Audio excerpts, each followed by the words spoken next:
가을 햇살이 창문을 통해 거실로 쏟아지던 그날, 김정숙은 며느리 은영이 준비한 차를 마시며 만족스러운 미소를 지었다. 은영은 언제나처럼 밝은 얼굴로 시어머니 옆에 앉아 다정하게 대화를 나누었다. 결혼 2년차 은영은 집안 식구들 모두에게 사랑받는 완벽한 며느리였다.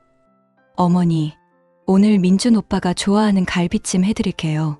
그래, 우리 은영이는 정말 착하구나. 정숙의 아들 민주는 은영과의 결혼을 인생 최고의 행운이라고 말하곤 했다. 은영은 명문대를 졸업하고 대기업에 다니는 커리어 우먼이었지만 집안일도 완벽하게 해냈다. 무엇보다 시댁 식구들을 진심으로 대하는 모습이 정숙의 마음을 사로잡았다. 그날도 평범한 오후였다.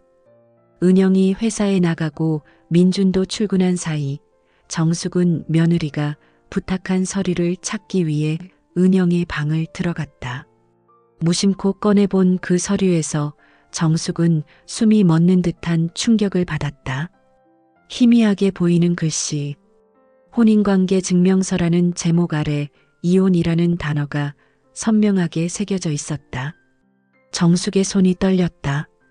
분명 은영은 초혼이라고 했다. 결혼 전 만남에서도 결혼식 준비 과정에서도 은영은 자신이 첫 결혼이라고 분명히 말했다. 혹시 다른 사람의 서류일까? 아니면 실수로 가져온 것일까? 그날 저녁 은영이 집에 돌아왔을 때 정숙은 조심스럽게 물었다. 은영아, 내 방 서랍에서 이상한 서류 조각을 봤는데. 순간 은영의 얼굴이 하얗게 질렸다. 하지만 곧 평소의 밝은 미소를 지으며 대답했다. 아, 그거요? 친구 서류를 잠깐 맡아둔 건데 실수로 찢어진 것 같아요. 별거 아니에요, 어머니. 하지만 정숙은 그 순간 며느리 눈빛에서 스쳐 지나간 당황함을 놓치지 않았다. 그날 밤부터 정숙은 잠을 이룰 수 없었다. 며느리의 말이 거짓말일 것이라고 믿고 싶었다. 며칠간의 고민 끝에 정숙은 조심스럽게 며느리의 과거를 조사하기 시작했다. 먼저 결혼 전 은영이 살았던 동네에 사는 지인에게 연락했다. 이 과정에서 정숙은 자신이 무엇을 하고 있는지에 대한 죄책감을 느꼈다. 며느리를 의심하는 자신이 나쁜 시어머니처럼 느껴졌다. 하지만 진실을 알아야 한다는 강박은 더 강했다. 2주 후 정숙은 충격적인 진실에 도달했다. 은영은 5년 전 다른 남자와 결혼했다가 3년 만에 이혼한 경력이 있었다. 이혼 사유는 복잡했다. 금전적 문제와 성격 차이가 복합적으로 얽혀 있었고 법정 다툼까지 갔던 것으로 보였다. 민준에게는 물론 정숙을 포함한 모든 가족에게 자신이 초혼이라고 거짓말을 했다. 정숙은 손에 쥔 증거 서류를 보며 몸이 떨렸다. 그토록 믿었던 며느리가, 그토록 사랑했던 딸 같은 존재가 모든 것을 속였다는 사실이 정숙에게는 깊은 상처로 남았다. 더 큰 문제는 아들이었다. 민주는 은영을 진심으로 사랑했다. 아내를 세상에서 가장 소중한 사람이라고 여겼다. 이 진실을 알게 된다면 민주는 얼마나 큰 충격을 받을까? 정숙의 마음은 산산조각 났다. 며칠 동안 식음을 전폐하고 방에 틀어박혀 고민했다. 당장 아들에게 진실을 이야기해야 할까? 아니면 며느리를 용서하고 이 모든 것을 덮어야 할까? 한편으로는 생각했다. 과거는 과거일 뿐이다. 은영이 지금 민준을 진심으로 사랑하고 있다면 과거의 결혼이 무슨 상관인가? 하지만 다른 한편으로는 분노가 치밀었다. 문제는 이혼 자체가 아니라 거짓말이었다. 일주일간의 고뇌 끝에 정숙은 결심했다. 사랑하는 아들의 인생을 지켜야 한다고. 민준에게는 진실을 알 권리가 있다. 정숙은 더 많은 증거를 수집하기 시작했다.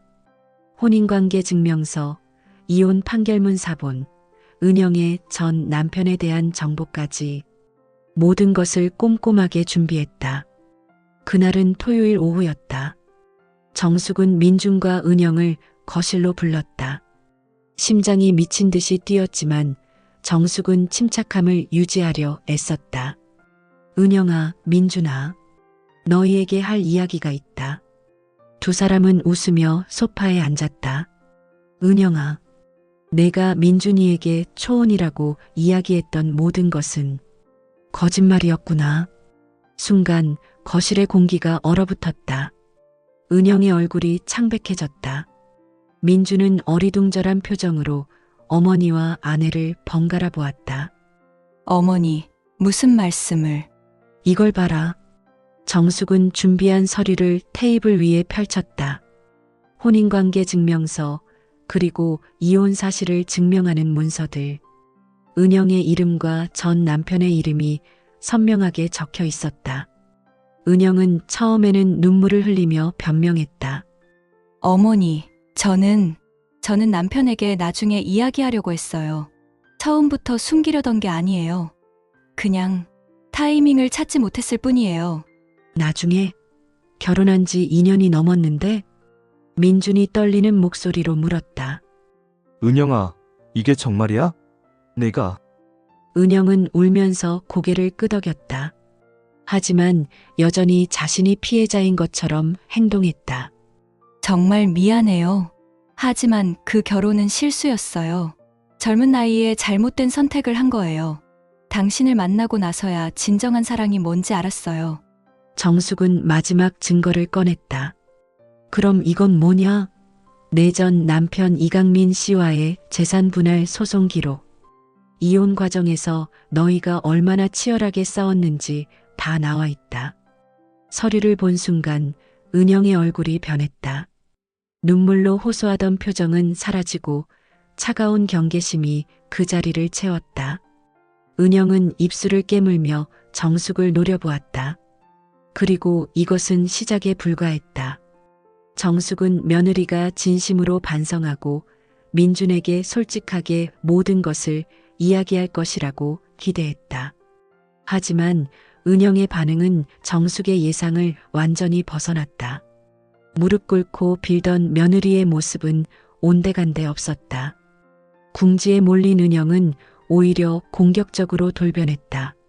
어머니는 대체 무슨 권리로 제 과거를 조사하신 거예요?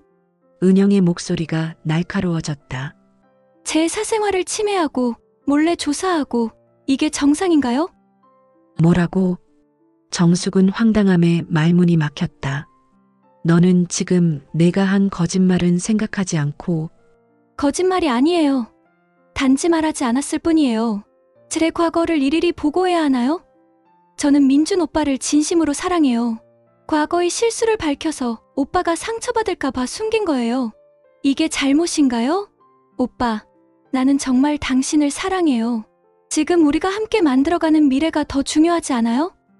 어머니는 우리를 갈라놓으려고 하는 거예요. 탐정처럼 제 뒤를 캐고 증거를 모으고. 은영아, 그게 아니라. 민준이 말을 시작했지만 은영이 울음을 터뜨리며 말을 가로막았다. 저는 이 집에서 2년 동안 최선을 다했어요. 시어머니를 진심으로 모셨고 당신을 사랑했어요. 하지만 결국 저는 믿음을 받지 못하는 사람이었나 봐요. 민준은 혼란스러워했다.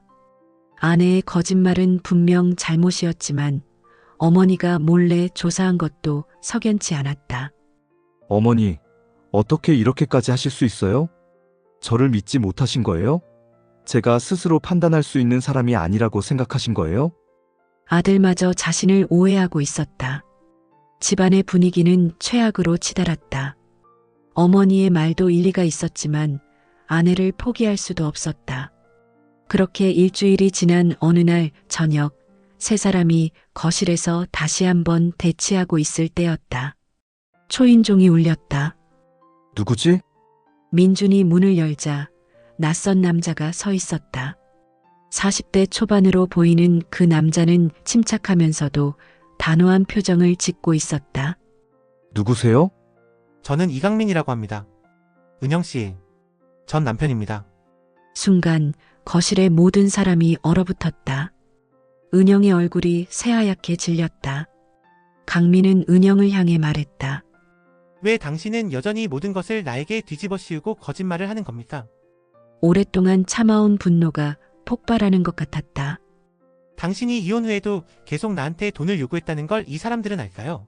당신이 재산 분할로 받은 돈을 다 탕진하고 빚을 지고 그걸 메우기 위해 나한테 협박하다시피 했다는 걸 알까요? 닥쳐요. 당신이 뭘 안다고. 내가 왜 그래야 했는지, 내가 얼마나 힘들었는지 당신이 알아요? 정숙과 민주는 충격에 빠져 두 사람의 대화를 지켜보았다. 이것은 단순한 이혼 문제가 아니었다. 훨씬 더 복잡하고 어두운 진실이 숨겨져 있었다. 강민은 가방에서 서류들을 꺼냈다. 은영이 이혼 후에도 계속해서 금전을 요구한 기록, 협박성 문자 메시지, 심지어 민준과의 결혼을 앞두고 마지막으로 돈을 주면 다시는 연락하지 않겠다고 한 문서까지. 은영 씨는 저와의 이혼을 전혀 다른 방식으로 이야기했을 겁니다. 자신이 피해자였다고, 제가 나쁜 남편이었다고. 결혼 생활 동안 은영은 과소비와 도박으로 가정 경제를 파탄냈다. 강민이 아무리 말려도 소용없었다. 결국 빚이 수천만 원에 달하자 이혼을 하게 되었고 재산 분할 과정에서도 은영은 과도한 요구를 했다. 저는 그래도 한때 사랑했던 사람이니까 최대한 양보했습니다. 하지만 은영 씨는 그 돈마저 1년도 안 돼서 다 써버렸어요. 그리고 저한테 다시 돈을 요구했죠. 민주는 무너지는 것 같았다. 은영아, 이게 사실이야? 은영은 더 이상 변명하지 않았다. 고개를 숙인 채 침묵했다. 당신이 저와 결혼한 것도 민준의 목소리가 깨졌다. 진심이 아니었던 거야? 그냥 안정적인 생활을 원했던 거야? 정숙은 아들의 눈에서 흐르는 눈물을 보며 가슴이 찢어지는 고통을 느꼈다. 이것이 바로 자신이 두려워했던 순간이었다. 저는 복수하러 온 게 아닙니다. 다만 진실을 알려주고 싶었어요. 은영 씨가 또다시 누군가를 속이고 거짓말로 관계를 유지하는 걸 보고만 있을 수 없었습니다. 그는 서류를 테이블에 놓고 돌아섰다. 민준 씨, 힘내십시오. 당신은 좋은 사람입니다. 모든 진실이 밝혀진 후 은영은 집을 떠났다. 이혼 절차는 조용히 그리고 빠르게 진행되었다. 은영은 끝까지 제대로 된 사과 한마디 하지 않았다. 민주는 큰 상처를 받았다. 한동안 방에 틀어박혀 나오지 않았고 회사도 휴직했다. 정숙은 아들 곁을 지키며 조심스럽게 위로했다. 민준아, 어머니가 미안하다. 어머니가 아니었다면 저는 평생 속고 살았을 거예요. 민주는 어머니의 손을 잡았다. 처음에는 어머니를 원망했어요. 하지만 이제 알겠어요. 어머니는 저를 지키려고 하셨던 거잖아요. 두 사람은 오랫동안 울었다. 3개월이 지났다. 민주는 천천히 일상으로 돌아가기 시작했다. 다시 출근하고 친구들을 만나고 운동도 시작했다. 상처는 아직 아물지 않았지만 적어도 삶을 포기하지는 않았다. 어머니, 저 이제 괜찮아요. 힘들지만 이겨낼 수 있을 것 같아요. 정숙은 아들의 단단해진 눈빛을 보며 안도했다. 거짓으로 시작된 결혼은 파경을 맞았지만 이 경험을 통해 그들은 진정한 신뢰와 사랑의 의미를 깨달았다. 겨울이 지나고 봄이 찾아왔다. 민주는 새로운 프로젝트를 시작했고 조금씩 웃음을 되찾아갔다. 정숙은 아들을 따뜻하게 지지하며 언젠가 아들이 진실한 사랑을 다시 만날 수 있기를 기도했다. 이 이야기는 지독한 거짓 속에서도 진실은 결국 드러나고 고통 끝에 새로운 시작이 찾아온다는 것을 보여준다. 때로는 사랑하는 사람을 위해 불편한 진실을 마주할 용기가 필요하다. 그리고 그 용기가 더 큰 불행을 막고 진정한 행복으로 가는 길을 열어준다. 민준과 정숙의 관계는 더욱 단단해졌다. 거짓의 대가는 컸다. 하지만 그 대가를 치르고 나서야 비로소 진정한 자유와 평화를 얻을 수 있었다. 이 이야기는 여기까지입니다. 구독, 좋아요는 저에게 큰 힘이 됩니다.